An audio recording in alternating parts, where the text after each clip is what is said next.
Hello. Merkulov, Dr. Terещенko, hello. Hi. So welcome to the TOBI again.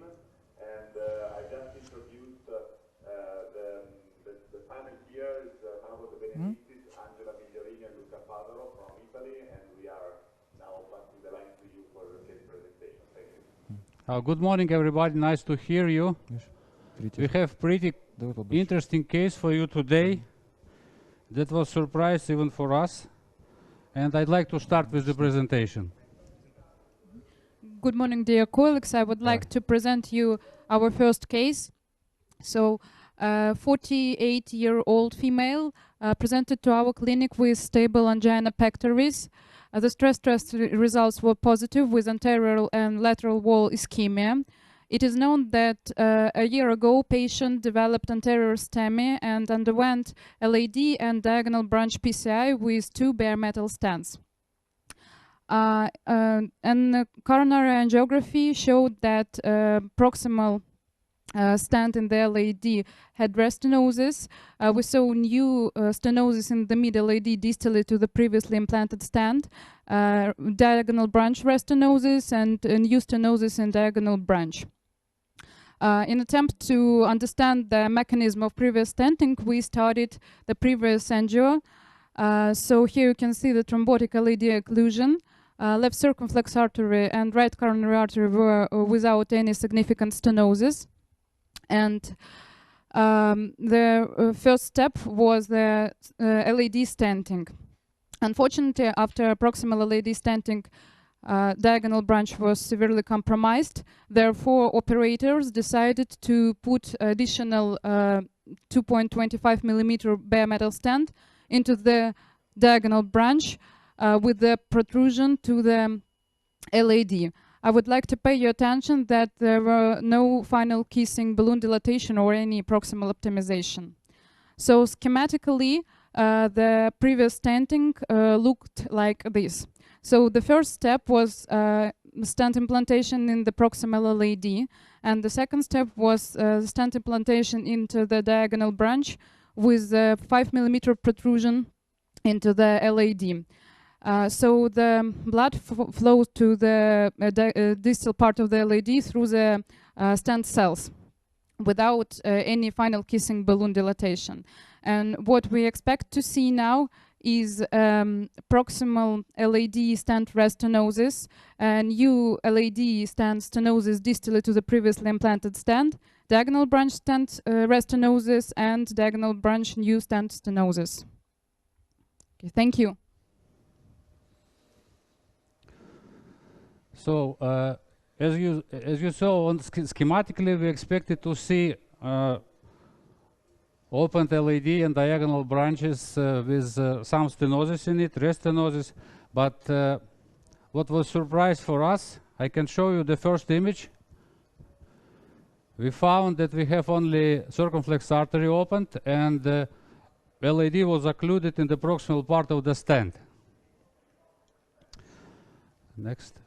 We inserted the wire. It went pretty easily through the stent lesions, as you can see on the screen. Next. We went to the diagonal artery first, pre-dilated the lesion. We found the diagonal artery pretty diseased. Then the second wire was inserted on the distal part of the septal branch. We managed to go only to the septal branch first, but then the third wire was used, and we inserted it to the distal part of the LAD. After some predilatation with 1.5, 2.0, and 3.0 balloon catheters, finally we achieved some flow in the diagonal artery and LAD minus. What we faced that the bifurcation is very diseased, and we can't open the 3.0 non-compliant balloon catheter. The last one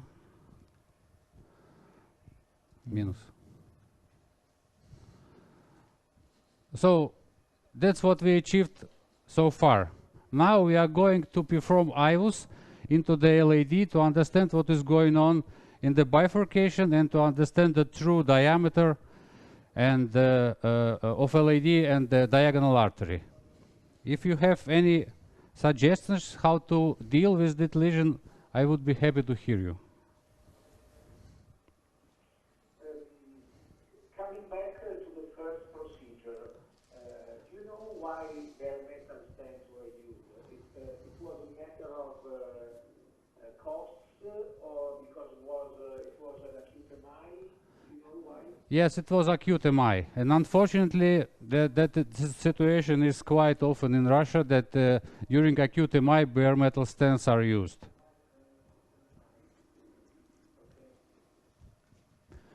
And here is the definitely consequences of bare metal stents.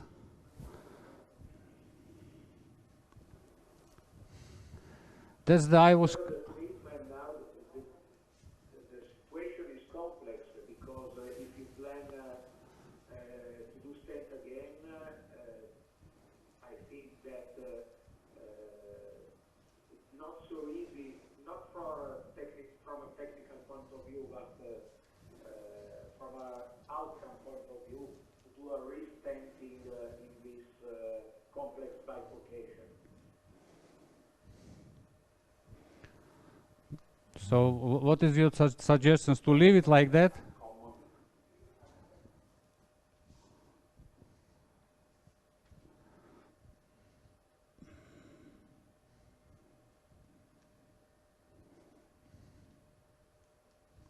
That's the IVUS catheter we are going to use. Подальше немножко. As you could see, it was not going easily, but now we are after the lesions.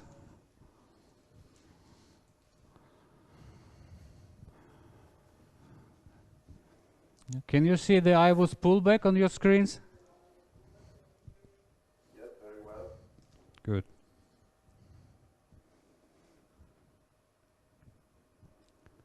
We are close to the bifurcation. So here's a hematoma in the plaque after dilatation.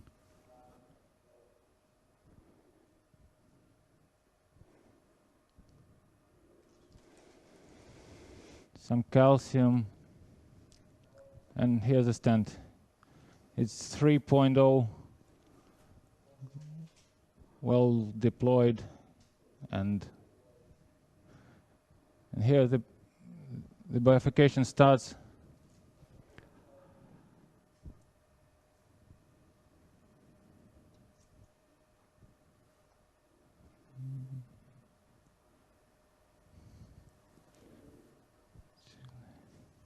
There's 2 layers of a stent on the 6 o'clock.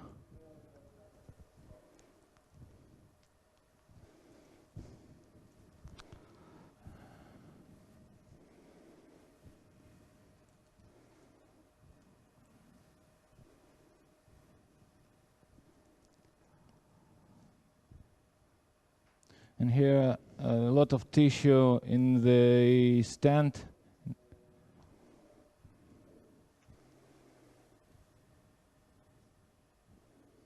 Ага, выпал, что ли? Всё, выключай.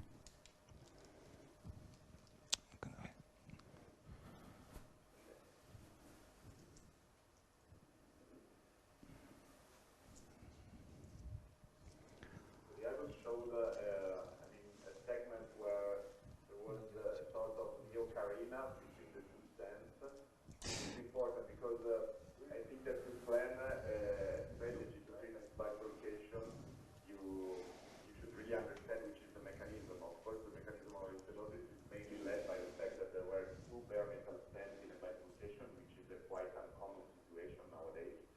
And probably my strategy would be to use some balloons, some non-compliant balloon to optimize the bifurcation and then deliver some drugs with a drug-coating balloon if you have a good angio and IVUS result. Давай возьмем баллон параллельно. Куда? Проводник еще дай. Дай.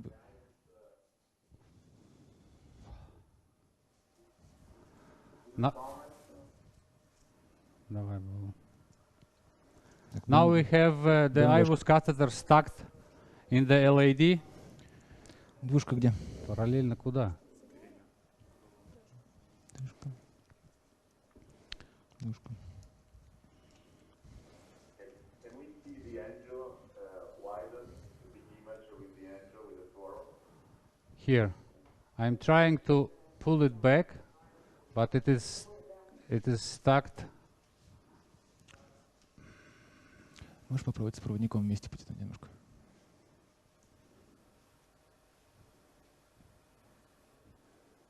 Нет.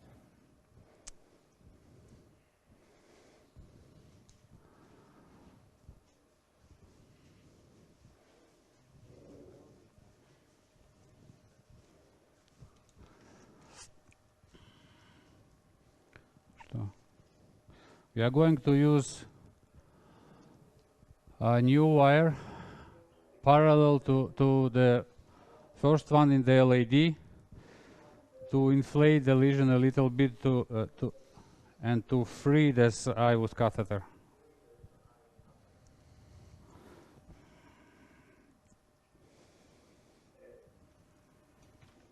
Do you think that the problem is at the level of the new carina, or in another side? What do you think? Where is the problem, in your opinion? I think that the problem is in bifurcation. As you remember, the previous PCI was not ended with final kissing balloon inflation. We needed to go through the stent struts, and maybe the stent was not deployed completely.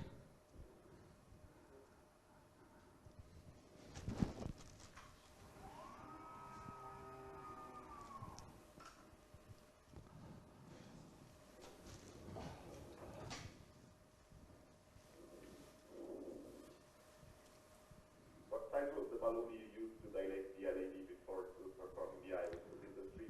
Was it a 3.0? We started with 1.5 and ended with 3.0.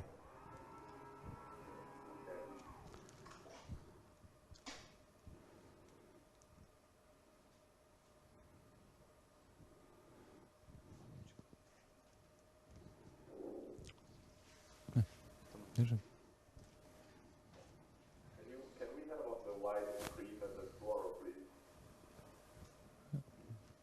Можете переключить на флюра?